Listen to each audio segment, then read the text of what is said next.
Thanks, guys. And I think people are extremely eager to hear about what kind of is working in AI in the industry and how to get there, how to use this new tool. So let me just ask, and I'll start with you, Steve. Where are we seeing AI processes being used in the industry now? Yeah, I think today we're seeing it within fraud detection. I think the other areas within sort of ingestion of submissions to the insurers. I think there's many use cases are there, but it's in pockets, as opposed to sort of solving for the ecosystem of the whole underwriting transaction. So we are early days. So where we're seeing real wins, I think is really up for debate at this point. But it's coming. It's certainly not because the technology isn't great. It's trying to embed into organizations that have significant legacy systems, have processes, governance, that they have to get through those sort of guardrails in order to be able to start making some of these transitions. Plus, there's a capital charge as well to doing all these things. So I think we're still in the early days of real wins.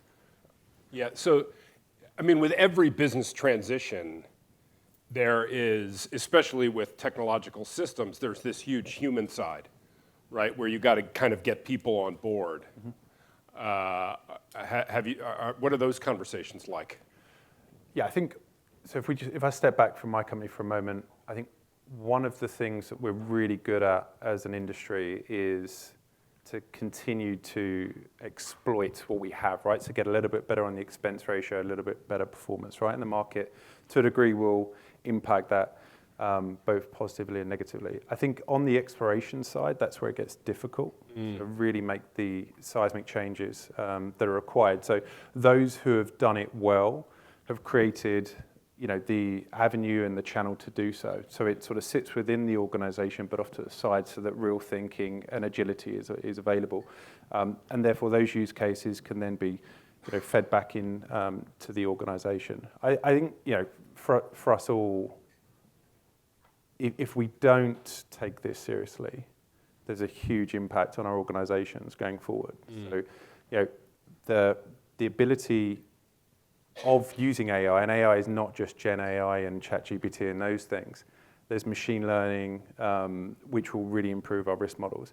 The impact is that someone else will, right? So history has been littered with examples of industries where those who didn't cotton on to the seismic changes that were coming were left in the dust. The obvious ones are the blockbusters and others, and Kodak not with the digital camera, et cetera.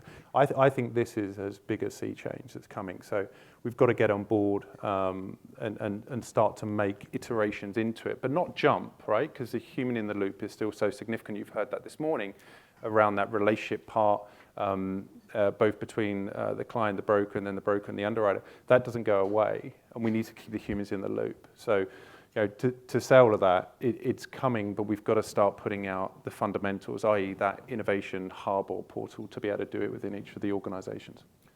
John, you're in the business of helping people, Portage is in the business of helping people make the leap.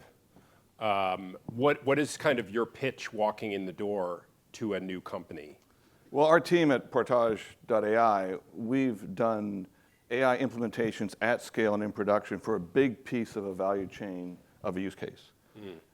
We've done claims, complex claims that went from 60 days before someone would ever figure out if they had a claim or not, down to 6. We took down old code.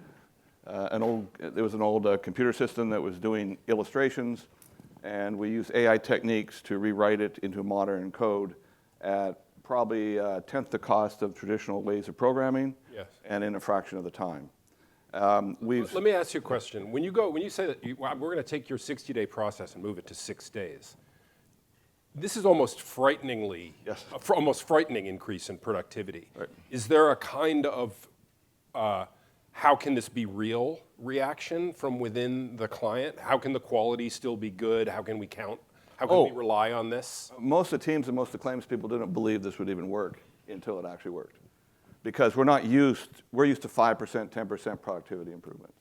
But good AI applications are at least 50%. our test is, can we get a 50% productivity improvement from the traditional ways of doing things? Because traditional ways are a combination of using often a computer package, but a lot of manual processing around it, figuring it all out. I'm talking more complex processes. But So like a claims process, for example. claims process is good. Reading information, as you said, reading what application submission coming in. But there are three basic ways to go about it, three real powerful ways. One is you can use AI to read all sorts of information and get it into machine-readable data in your cloud. So that's key. If your data, every little piece of data is in the cloud, and you can use AI to figure out the relationships between all that data. You can also use AI to read your contracts to understand what is supposed to be happening to all that data. Then you can use AI to write new code to develop exactly what you want that it should be processing. So historically, what we've had to do for the last 50 years is we had to buy a package or write custom code. If you bought a package, then you spend all your time changing how you work to that system or change all your time trying to change that system. Yeah. You don't have to do that anymore. AI can help you learn exactly what you do, manual and computerized. It can help you get that data into a format that can be used, and then it can help you write new code that will do exactly what you want. So it's not using Gen AI to go out and rethink your business, but you can use Gen AI to help you read these things and build the code that is 100% correct. I want to ask you about my relationship with my car mechanic, which is this. So I bring my car in, and I don't understand what's under the hood there. I'm not a mechanical person. And I bring my car in, and they tell me what is wrong, and here's what it's going to cost to fix. And I have no choice but to just say yes to that person because I don't know anything about the car, and I'm in a rush, and I can't check with 4 other mechanics. How do you, with an AI customer, you're taking someone into a world of a totally new technology. So we all look for a mechanic we trust. How do you build a relationship of trust with the client there? Well, the power of AI, it needs data. So to really use it, you need historical data. But we all have lots of historical data, often just not in a machine-readable format. So the big jump is to get that data you have, historical data, in a machine-readable format. Once you have that, you can use machine learning patterns. You can figure it all out to get, degrees of accuracy that are the highest level, better than humans, actually. But it's that step process. In fact, the other thing is, and we've done several AI projects, many actually, but a few failed. And what we learned is there are 5 things you have to have in place before your AI will work really well in production at scale. Number 1, you need a cloud, good cloud. Lucky there's more and more clouds that become available, even ones that can work in Bermuda and meet EU guidelines and everything else. So that's good news, and there's competition for it now. It's not just one company, so that's good. Number 2, you have to get your data, your historical data, into machine-readable format. But you can use AI techniques to do that, and they're really good now. 5, 6 years ago, it was a lot harder. Now it's really good. Number 3, you have to have good APIs, because your data's got to be, and your programs need to talk to each other really quickly with huge amounts of data. And traditional old ways of APIs from 5 years ago, whoever your tech people are, you need the modern, the latest ones that can do the high volume, because that's where one of our projects failed, because the APIs weren't good enough to exchange the data. Number 4, you should be using no code. So all the other infrastructure you need to handle everything around you, project management, you want to use no code because you're going to learn so much with AI, you're going to want to change your code all the time. And no code essentially writes code for you using objects, but the productivity is 30% of the effort and time of what traditional coding was. And then number 4, which is probably the most important, you need to work in an agile way, because AI is not a traditional program of setting specifications and creating code. It's learning. It's the first pass through, you run it on your historical data, you get 50, 60% accuracy. Then you look at it all, let's fix this, then you get 70%, then you get 80, then you get 90, then you get up to 95, 97, 98. But that's an agile team. You got to you got to iterate. You got to iterate all the time. Yeah. You got to work in an agile way, and that's a whole different way for a lot of people to work too. Yeah, I think just to add to that, it's around trust as well. Whenever you get someone come in and say this is going to change the way you work and everything, there's an element of trust, right? So one of the things I've seen work very well is just that you get a use case, it starts small, right? And you execute on it. Because there's so many projects that we've all had, right, where it's 3 years later and we're still at stage one.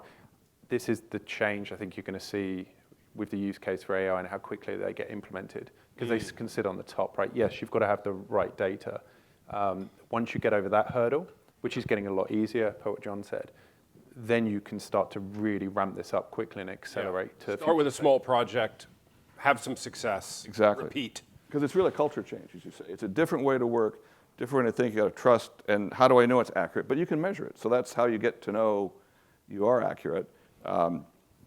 It's funny, I was working with a company that had a weather prediction, like they talked about, but this was 5 years ago, and we were talking with a weather forecasting team. Hey, this AI is really good, and so the AI analyst said, "So how accurate are you to the weather forecaster?" And he's a person paid to forecast the weather. He said, "I don't know. I don't measure that." And she said, "But you're in the business of predictions, right?" "Yes." "But you don't measure how accurate the weatherman is, the weather person?" But AI can measure it exactly. So it's a whole different way of kind of working. But the best way to do it, I totally agree, is you start a project, you get it implemented in your company, and then everyone will go, "Wow, it does work." Then you try another one, you try another one. Yeah, and sorry, just on this, because again, I'm thinking of what the audience is thinking about as well, is we hear a lot about hallucinations as well, right? So you implement something, it looks really great, but similar to weather prediction, you might get 1 out of 10 right, and we're putting millions of dollars, at risk, right? Yeah, or billions of dollars, depending on who you are. That's the other part, that there is now several techniques around that to refine it, and that gets back to an earlier point around having the human in the loop. You still got to have someone check it. We're nowhere near that point where you just let the machine play. In other industries, we've seen it, right? But for these cases, that's certainly not the case. But I just wanted to, if anybody in the audience has a question about any of this stuff at any point, I'll keep my eye out. Are there questions now? Anybody can just stick their hand up, and we're open. But I just want to go back to the point made earlier about getting historical data into readable format. You said that's getting better. What's your experience with that? Got a few experiences of when it's gone bad. Obviously, we've had different names of this work, right? Migration, warehousing, data lake. We love a buzzword in the industry, and I think now there is the technology using AI. It's finally got to the point that this thing can be done quickly, right? If you think about an insurance submission, it'd be a mixture of, an email. So we've got text there. Then we have PDFs, Excel sheets, all the good stuff. It's a lot, right, to understand and get through. And before, it would just take too long. And as such, and then too many mistakes and just the amount of data. So now you've got a few things, like you said, John, the cloud capabilities, the storage and all that good stuff, as well as just the ability to get that data in. The really cool stuff is, though, what you do with that data, right, without having to do anything yourself, right? You have the machine learning that can then read through these files and take insights, et cetera, because those models have been, fine-tuned to the use cases. And so this is a whole new, it's akin to when we went from the original initiation of sort of, getting scanned documents in, right? That huge amount of, okay, great, now we've got it somewhere that's online. We don't have these big storage cupboards. The next iteration, though, was really interesting when you was able to then read those documents, right? And then you went to this crazy thing of having a computer, and we didn't have any documentation, and sort of, seeing that as a sort of version 1 to now what we're doing in AI with data, like that's not going to be the issue that we've had for the last 10, 15 years, right? So 5 years ago, when we first did our first AI project, maybe 6, we were using these routines. I mean, you use basic routines. You don't write the AI. You use things, BERT or Roberta. And the first pass through on the data, we'd be 60, 70% accurate. And then we'd have human in the loop when we get up to our 95 over 6 months or 5 months. It took a lot of work. When ChatGPT 3.5 or 4.9 came out, we tried it. First pass was like 85% accurate. And we were at our required out of the box, and we were there in about a month and a half to get to. So it does really help, and it's improving. And there's a new one coming out, and there'll be competitors to it coming out as well. I think the way I look at this is I believe we are in the 4th industrial revolution. You may or may not believe that, but I'm firmly committed. I started a company because of it. And you think about an industrial revolution, if you look at the first, second, third ones, they have about a 100-year runway of change. Our phones we have, this is the third industrial revolution of the chip and the internet. Okay, and we're still in it, and it's still doing huge things to us. It's kind of slow at first. So if this is the fourth industrial revolution, AI was first written about in 50s, 60s, but really only came through about 10 years ago because of advances. Didn't have the computer power. Computer power, right? Yeah. The whole GPU revolution. So, where are we? If you think about it, I'd say we're about 1996 of the third industrial revolution, because in 94, the first web browser came out. The internet was there, but no one knew what to do with it. Windows 95 came out, and people started to use it. So you're trying to figure this out, but the internet, people weren't really thinking about how to use it for your business. You were using it to play with. You were trying little things. You're doing little things on it. The biggest companies in the world were not even created in 1996. Yeah. Facebook, and some others were pretty small. Microsoft and others were just small companies then. So I think we are, you can argue this, 95, 96, 97, we're just still in the early days. We're still playing with the internet using AOL, chatting on email with people. We're doing small projects today. But if you think this is the fourth industrial revolution, this will change our lives more than anything else in our lifetime that we've ever seen. Just a quick random aside. I was in Phoenix, and someone said, we'll get a taxi, right? So an Uber. And next moment, a car turns up, and it's got the spinning LiDAR on the top and everything, and it's a Waymo car. And we get in, there's no driver. Now, they're in 3 states at the moment, but the fact that we're at that stage, and it's a different industry, I get it, but just to understand the power of that technology, we all spoke about Tesla and the ability to refine and understand data and why they have such a runway on others. We're at the point of autonomous driving. If you just go through the value chain to insurance, just think of the impact of what that iterations and some of the automations that will come. It's mind-blowing. There's a huge conversation about the driverless car. I could do a whole session on the driverless car and insurance. Would you rather be killed by a computer or a person? Is a very interesting question. Yeah. I wanted to ask the audience, is there anybody with an AI? I have more questions, of course, but is there anybody out there with an AI question? Yes? Okay, a microphone will come your way. As AI systems and agents become more autonomous, a little bit along the lines of the driverless car, do you have concerns, especially around large language models, around sensitive data, privacy, or anything around really the ethics of that? Great question. Do you want to kick off? Yeah, so there's the large language models that are up in the space that do all the data out there. The real power will come when you can bring that inside your own space that keeps your data secure on your business. Because that's what makes each company unique. It's your data. You don't want to share that with everybody else, but you can apply and put a large language model down inside of your company on your data. But you have to get all your data machine readable first.